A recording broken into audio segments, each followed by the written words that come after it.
Subscribe now and press the bell icon. Never miss an update. Hello दोस्तों, good morning. स्वागत है एक बार फिर से आप सभी का Mishra ji technical YouTube channel में। दोस्तों आज है 19 फरवरी 2019 और आज के इस डेट से जितने भी करंट अफेयर क्वेश्चन बन सकते हैं आज की इस वीडियो में हम लोग डिटेल में जानेंगे। प्रत्येक क्वेश्चन से मैं रिलेटेड एक्स्ट्रा पॉइंट भी बताऊंगा, तो आप लोग पूरी वीडियो ध्यान से देखिएगा। जो लोग चैनल पर नए हो वो लोग सब्सक्राइब कर लो, बेल आइकन को प्रेस कर लेना डेली की वीडियो की नोटिफिकेशन पाने के लिए। और अगर आप हमारे टेलीग्राम ग्रुप से जुड़ेंगे तो आपको सारी PDF फाइल आपको मिल जाया करेगी वहाँ पर फ्री में। तो टेलीग्राम ऐप डाउनलोड करके मिश्रा जी टेक्निकल सर्च करके आप लोग वहाँ से हमसे जुड़ सकते हैं। वहाँ पर सारी PDF फाइल आपको बिल्कुल फ्री में मिल जाया करेंगी। आगे बढ़ने से पहले आपसे बता दें कि अनअकैडमी पर भी पढ़ाता हूँ, तो वहाँ पर आपको अनअकैडमी का लर्निंग ऐप डाउनलोड करके अपनी मोबाइल में सुमित मिश्रा सर्च करना है। वहाँ पर आपको फॉलो कर लेना है। वहाँ पर RRB JEE के लिए तैयारी कराई जा रही है और साइंस के कुछ लेसन्स अपलोड किए गए हैं और आने वाले लेसन्स की नोटिफिकेशन पाने के लिए फॉलो जरूर कर लीजिएगा। चलिए देखते हैं अब हम लोग दोस्तों आज का पहला क्वेश्चन। तो आज का पहला क्वेश्चन है, भारत का पहला जिला कूलिंग सिस्टम किस ज़िले में बनाया जाएगा? तो भारत का पहला जिला कूलिंग सिस्टम दोस्तों बनाया जाना है अमरावती आंध्र प्रदेश में। कहाँ पर? अमरावती आंध्र प्रदेश में ये बनाया जाएगा। और ये किसके सहयोग से बनाया जाएगा? UAE की, UAE यानी कि यूनाइटेड अरब अमीरात। ठीक है, यूनाइटेड अरब अमीरात के सहयोग से बनाया जाएगा। UAE की एक कंपनी है नेशनल सेंट्रल कूलिंग कंपनी, उसी के साथ एक समझौता हुआ है जो कि 30 वर्षों के लिए हुआ है। ठीक है, तो उसी के सहयोग से ये बनाया जाएगा जिला कूलिंग सिस्टम। और किस ज़िले में बनाया जाएगा? ये आंध्र प्रदेश के अमरावती ज़िले में बनाया जाएगा। ठीक है, अब आंध्र प्रदेश से हम लोग कुछ एक्स्ट्रा पॉइंट जानेंगे। तो आंध्र प्रदेश से रिलेटेड आप लोग पहले देख लीजिए मैप में आंध्र प्रदेश है कहाँ। आंध्र प्रदेश ये रहा, आपको मैप में दिख रहा होगा। ठीक है, यहाँ की राजधानी, प्रस्तावित राजधानी है अमरावती। और करंट टाइम पर अगर बात करें तो अभी भी है हैदराबाद। ठीक है, आंध्र प्रदेश के CM है चंद्रबाबू नायडू, जो कि भारत के सबसे अमीर CM हैं। यहाँ के गवर्नर हैं ESL नरसिम्हन जी। और यहाँ की करंट टाइम पर अगर हम लोग बात करें चीफ जस्टिस की, तो आंध्र प्रदेश के चीफ जस्टिस हैं छागरी प्रवेद कुमार। एक पॉइंट आपको याद रखना है कि आंध्र प्रदेश 25वां हाई कोर्ट बना था आंध्र प्रदेश में। ठीक है, आंध्र प्रदेश हाई कोर्ट जो है वो भारत का 25वां हाई कोर्ट बना अभी हाल ही में। तो 25वां हाई कोर्ट के पहले चीफ जस्टिस भी यही हैं, छागरी प्रवेद कुमार। तो इसको आप लोग याद रखिएगा। अब तक क्या था? अब तक भारत में केवल 24 उच्च न्यायालय थे, लेकिन अब भारत में 25 उच्च न्यायालय हैं। ठीक है, जो कि है अमरावती में 25वां हाई कोर्ट। ठीक है, आंध्र प्रदेश हाई कोर्ट। तो भारत का पहला जिला कूलिंग सिस्टम किस जिले में बनाया जाएगा? अमरावती आंध्र प्रदेश में। क्लियर है बिल्कुल। चलिए अब आगे देखते हैं। अगला है, हाल ही में किस खिलाड़ी को पहला फुटबॉल रत्न दिया गया?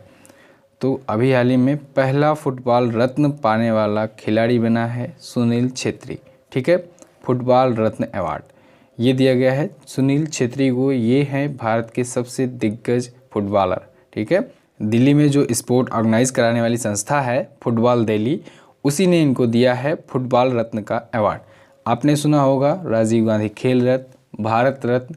ठीक है, तो ऐसे ही है फुटबॉल रत्न, यानी कि ये फुटबॉल के क्षेत्र का सबसे बड़ा पुरस्कार होगा आपसे। तो ये पहला पुरस्कार दिया गया है सुनील छेत्री को। ठीक है, ये इन्हें एक और नाम से जाना जाता है। वो नाम क्या है? Captain fantastic. क्या नाम? कैप्टन फैंटास्टिक के नाम से भी इनको जाना जाता है। और एक रिकॉर्ड इनका और ये है कि जो जितने भी अभी करंट टाइम पर एक्टिव खिलाड़ी हैं फुटबॉल के, फुटबॉलर हैं, उसमें अगर क्रिस्टियानो रोनाल्डो को छोड़ दिया जाए तो पूरे वर्ल्ड में यानी अंतर्राष्ट्रीय स्तर पर इनके ही सबसे ज़्यादा गोल हैं। ठीक है, यानी कि ये दुनिया के दूसरे सबसे ज़्यादा गोल करने वाले खिलाड़ी हैं करंट टाइम पे जितने भी एक्टिव खिलाड़ी हैं। ध्यान दीजिएगा, मैं ओवरऑल की बात नहीं कर रहा हूँ। ठीक है, जितने करंट टाइम पर एक्टिव खिलाड़ी हैं उसमें क्रिस्टियानो रोनाल्डो के पास सबसे ज़्यादा गोल करने का रिकॉर्ड है। दूसरे नंबर पर है सुनील छेत्री जो कि हैं भारत के। क्लियर है इतना? चलिए अब नेक्स्ट देखते हैं। नेक्स्ट है, भारत पाकिस्तान से आयात होने वाले माल पर सीमा शुल्क को कितने % बढ़ाया है? तो भारत ने अभी हाल ही में पाकिस्तान से जो आयात होने वाले माल हैं, जो गुड्स हैं, सामान होते हैं, उस पर सीमा शुल्क बढ़ा दिया है। और कितने % बढ़ा दिया है? 200%।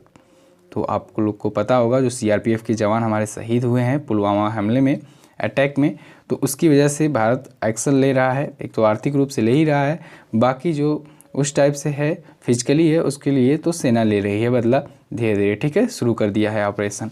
तो भारत जो है ये अभी हाल ही में MFN का दर्जा भी वापस ले लिया था इससे। मैंने कल की वीडियो में आपको बताया था, इसके बारे में डिटेल में भी वीडियो में बनाऊंगा, टाइम ज़रूर निकालूंगा इसके लिए डिटेल में वीडियो बनाने के लिए आपको, ठीक है।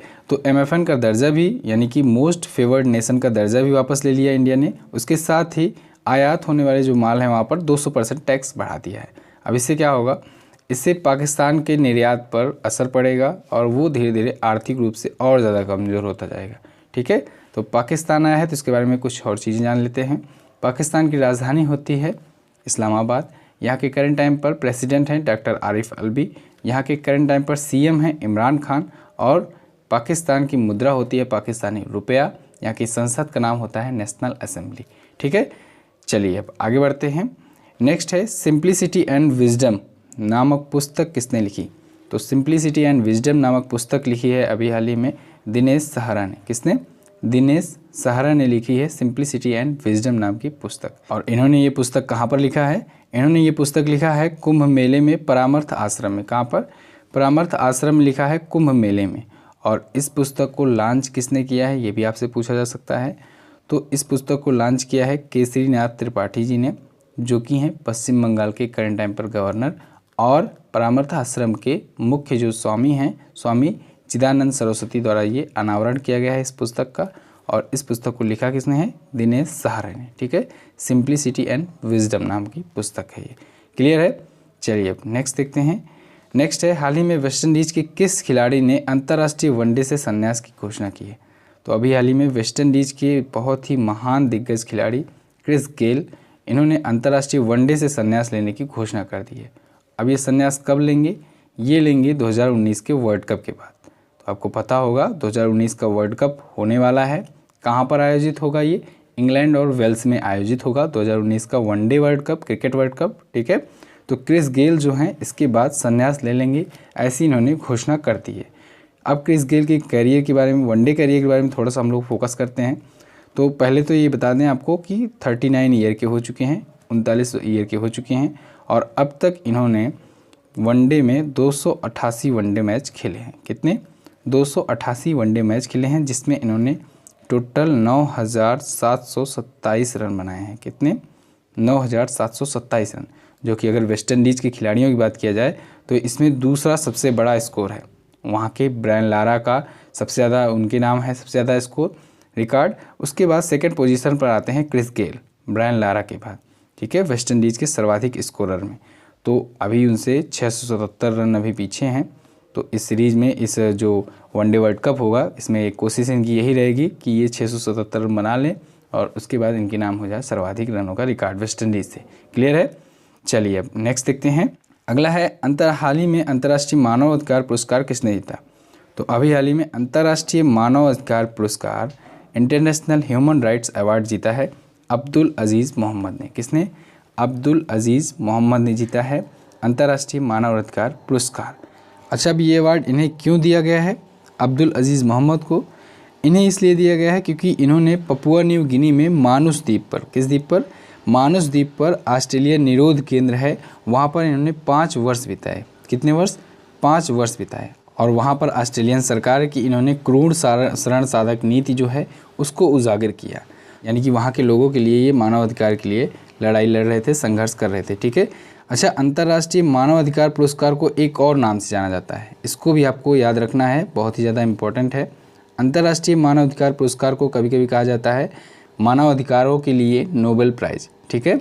मानव अधिकारों के लिए नोबेल प्राइज़ भी इसे कहा जाता है, अंतर्राष्ट्रीय मानव अधिकार पुरस्कार को, याद रखिएगा, ठीक है। तो अब्दुल अजीज़ मोहम्मद को अभी हाल ही में दिया गया है अंतर्राष्ट्रीय मानव अधिकार पुरस्कार। क्लियर है? चलिए अब नेक्स्ट देखते हैं। नेक्स्ट है हाल ही में किस कंपनी ने इंजीनियरिंग छात्रों के लिए एक लर्निंग ऐप इनफाइट TQ लॉन्च किया है? तो अभी हाल ही में इनफाइट TQ लॉन्च किया है इंजीनियरिंग छात्रों के लिए, इंजीनियरिंग स्टूडेंट के लिए, जो एक लर्निंग ऐप होगा। किस कंपनी ने लॉन्च किया है? इन्फोसिस ने। किसने? इन्फोसिस कंपनी ने इसे लॉन्च किया है, ठीक है। इन्फोसिस कंपनी, आपको पता हो, देश की दूसरी सबसे बड़ी IT कंपनी है। तो इसने ये लॉन्च किया है इनफाइट TQ। ये जो ऐप होगा दोस्तों, ये मोबाइल और डेस्कटॉप दोनों में अवेलेबल होगा और बिल्कुल फ्री होगा। तो इनफाइट TQ इंजीनियरिंग छात्रों के लिए है। तो इसमें टेक्नोलॉजी से रिलेटेड टेक्निकल चीज़ें सिखाई जाएंगी और कुछ बिज़नेस रिलेटेड चीज़ें भी सिखाई जाएंगी। तो स्किल्स प्रदान की जाएंगी, ठीक है। तो अब हम बात करते हैं इन्फोसिस के बारे में, थोड़ा सा जान लीजिए इसके CEO कौन है। इन्फोसिस के करंट टाइम पर CEO हैं सलील पारेख। कौन है? सलील पारेख हैं इन्फोसिस के CEO। वेरी मोस्ट इंपॉर्टेंट, याद रखिएगा, ठीक है। नेक्स्ट बात करते हैं, नेक्स्ट है हाल ही में किस देश के राष्ट्रपति भारत की यात्रा पर आए हुए हैं। तो अभी हाल ही में किस देश के राष्ट्रपति भारत की यात्रा पर आए हुए हैं? अर्जेंटीना के, ठीक है। अर्जेंटीना के राष्ट्रपति हैं कौन? मार्सियो माक्री, ठीक है। तो मार्सियो माक्री जो हैं ये भारत की यात्रा पर हैं करंट टाइम पर, और इन्होंने कई समझौतों पर हस्ताक्षर भी किए हैं भारत से। वो समझौते कौन कौन से हैं? तो कुछ समझौते के नाम बता दे रहा हूँ, जैसे ये रक्षा सहयोग हो गया, इस पर समझौते हुए हैं, पर्यटन सहयोग पर हुए हैं, मीडिया पर हुए हैं समझौते, और भी बहुत चीज़ों पर, टॉपिक्स पर समझौते हुए हैं, ठीक है, अर्जेंटीना से भारत के। तो अर्जेंटीना के बारे में भी थोड़ा सा जान लीजिए, इमेज में देख लीजिए, मैप में अर्जेंटीना की स्थिति, ठीक है, पोजीशन। अर्जेंटीना की राजधानी होती है दोस्तों ब्यूनस आयर्स। अर्जेंटीना की मुद्रा होती है अर्जेंटीना पेसो। यहाँ के राष्ट्रपति का नाम मैंने बताया आपको, मार्सियो माक्री। क्लियर है? चलिए अब नेक्स्ट देखते हैं। नेक्स्ट है हाल ही में सर्वश्रेष्ठ बिक्री करने वाली किस ब्रिटिश लेखिका का निधन हो गया। तो अभी हाल ही में सर्वश्रेष्ठ बिक्री करने वाली ब्रिटिश लेखिका थी एक एंड्रिया लेवी, जिनका अभी हाल ही में 62 वर्ष की आयु में निधन हो गया। कितनी वर्ष की आयु में? 62 वर्षों की आयु में इनको कैंसर हो गया था, तो इस वजह से इनका निधन हो गया। मैंने बताया आपको सर्वश्रेष्ठ बिक्री वाली, तो ये ब्रिटिश महिला थी, लेखिका थी, और जमैका में ब्रिटिश लोगों के लिए एक्सपीरियंस पर बुक लिखा करती थी। तो इनकी बुकें बहुत ज़्यादा बिका करती थी, ठीक है। तो मैं फिर से बोल रहा हूँ, जमैका में ब्रिटिश लोग जो रहते थे उनके एक्सपीरियंस क्या क्या हैं उस पर बेसिस पर ये बुक लिखा करती थी। तो उनकी बुकें काफ़ी ज़्यादा फेमस थी। जैसे कि इनके कुछ फेमस बुकों का अगर नाम लें तो द लॉन्ग सॉन्ग हो गया, स्मॉल आइलैंड हो गया, और भी कई सारे बुकें जो हैं काफ़ी फेमस थी इनकी, एंड्रिया लेवी की, ठीक है। तो इनका भी हाल ही में निधन हो गया। क्लियर है? चलिए नेक्स्ट देखते हैं। अगला है अमेरिका का पहला क्रिप्टो करेंसी वाला बैंक कौन बना। तो अमेरिका का पहला क्रिप्टो करेंसी बैंक अभी हाल ही में बन गया है JP मॉर्गन। कौन सा? JP Morgan bank. और JP मॉर्गन ने अपना क्रिप्टो करेंसी लॉन्च किया है जिसका नाम है JPM कॉइन। क्या नाम है? JPM coin. क्रिप्टो करेंसी के बारे में आप लोगों ने बहुत सुना होगा। ये वर्चुअल मुद्रा होती है, ठीक है, वर्चुअल करेंसी होती है, जैसे बिटकॉइन वगैरह हो गया। आप लोग बिटकॉइन के बारे में तो ज़रूर सुने होंगे। ज़्यादा जानकारी अगर आप बिटकॉइन के बारे में जानते हैं तो bitcoin Mishra ji technical search कीजिएगा, आपको वीडियो मिल जाएगी, मैंने बनाया हुआ है, ठीक है। तो JPM कॉइन ऐसे ही एक क्रिप्टो करेंसी है। तो इसके लिए बैंक बन गया है, और पहला बैंक बना है अमेरिका का JP मॉर्गन बैंक, ठीक है। तो ये जो JPM कॉइन है ये जनरली ब्लॉकचेन टेक्निक पर चलता है, और अगर दुनिया भर में इसकी प्रतिदिन की बात करें हम लोग व्यापार की, तो लगभग से 6 ट्रिलियन डॉलर की, कितनी की? 6 ट्रिलियन डॉलर की लगभग यह व्यापार करता है पर डे, ठीक है, JP मॉर्गन बैंक। तो ये अमेरिका का पहला क्रिप्टो करेंसी बैंक बन गया है। अमेरिका आया है तो अमेरिका के बारे में थोड़ा सा और जान लीजिए। मैप में देख लीजिए, ये रहा अमेरिका। अमेरिका पड़ता है उत्तरी अमेरिका कॉन्टिनेंट में, नॉर्थ अमेरिकन कॉन्टिनेंट में। अमेरिका की राजधानी होती है वाशिंगटन DC। यहाँ के करंट टाइम पर प्रेसिडेंट हैं डोनाल्ड ट्रंप, जो कि हैं 45वें प्रेसिडेंट। अमेरिका की मुद्रा होती है US डॉलर। यहाँ की संसद का नाम होता है कांग्रेस, और अमेरिका सबसे बड़ी अर्थव्यवस्था वाला देश है, ठीक है। तो इतना आपको अमेरिका से भी पता होना चाहिए। तो बस दोस्तों फिलहाल आज के दिन के करंट अफेयर के क्वेश्चन से बस इतना ही। आई होप आपको वीडियो पसंद आई होगी। अगर आपको वीडियो पसंद आई है तो इस वीडियो को लाइक कीजिए, अपने दोस्तों के साथ शेयर जरूर कर दीजिए।